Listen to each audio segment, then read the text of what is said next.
சமூக நலத் திட்டம் கல்வி. கல்வி வழியே சமூக மேம்பாட்டை நோக்கி ஒரு சமூகத்தின் வளர்ச்சி அதன் இளம் தலைமுறையின் கல்வியோடு நேரடியாக பிணைந்திருக்கிறது. தமிழ்நாடு அரசு கல்வித்துறையில் கொண்டு வந்த சமூக நலத் திட்டங்களை ஒவ்வொன்றாக இங்கே பார்ப்போம். இவை மாணவர்களின் அடிப்படை கற்றலிருந்து தொடங்கி திறன் வளர்ப்பு, உயர்கல்வி வழிகாட்டுதல், வேலைவாய்ப்பு தயார்நிலை வரை ஒரு முழுமையான கல்விச் சங்கிலியை உருவாக்கும் நோக்கில் வடிவமைக்கப்பட்டுள்ளன. திறன் வளர்ப்பின் தலைமை திட்டம் நான் முதல்வன் திட்டம் 1 மார்ச் 2022 அன்று சென்னையில் தொடங்கப்பட்டது. தமிழகத்தின் பள்ளி, கல்லூரி மாணவ மாணவியர் மற்றும் இளைஞர்கள் படிப்பில் மட்டுமல்லாமல் வாழ்க்கையிலும் வெற்றி பெறும் வகையில் இது ஒரு திறன் மேம்பாட்டு மற்றும் வழிகாட்டுதல் திட்டமாக உருவாக்கப்பட்டுள்ளது. இத்திட்டத்தின் முக்கிய நோக்கம் ஆண்டுக்கு 10 லட்சம் இளைஞர்களை படிப்பிலும், அறிவிலும், சிந்தனையிலும், ஆற்றலிலும், திறமையிலும் மேம்படுத்தி நாட்டுக்கு வழங்குவதாகும். தனிமனித திறனை நாட்டின் வளமாக மாற்றும் ஒரு பரந்த பார்வை இதில் அடங்கியுள்ளது.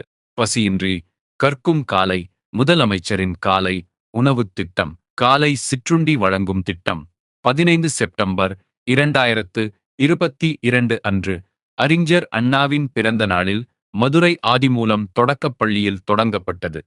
முதலமைச்சரின் காலை உணவு திட்டம் என்ற பெயரில் நடைமுறைப்படுத்தப்படும் இது 1 முதல் 5 வகுப்பு வரை பயிலும் பள்ளி மாணவ மாணவியரை பயனாளிகளாக கொண்டது. கட்டம் 2023 6 to 8 வகுப்பு அரசு பள்ளி மாணவர்களுக்கும் விரிவாக்கம். மாணவர்கள் அரசு பள்ளிகளில் சேர்வதை உறுதி செய்தல், ஊட்டச்சத்தை உயர்த்துதல், வருகையை அதிகரித்தல், இடைநிற்றலை தவிர்த்தல், வேலைக்குச் செல்லும் தாய்மார்களின் பணிச்சுமையை குறைத்தல் ஆகியனவே இதன் குறிக்கோள்களாகும். பசி கல்வியை தடுக்கக்கூடாது என்ற எளிய ஆனால் ஆழமான கொள்கையே இதன் அடித்தளம். கற்றலை வீடு தேடிச் சென்ற முயற்சி. இல்லம் தேடிக் கல்வித் திட்டம் 27 அக்டோபர் 2021 அன்று விழுப்புரம் மாவட்டம் மரக்காணம் வட்டம் முதலியார்குப்பம் கிராமத்தில் தொடங்கப்பட்டது.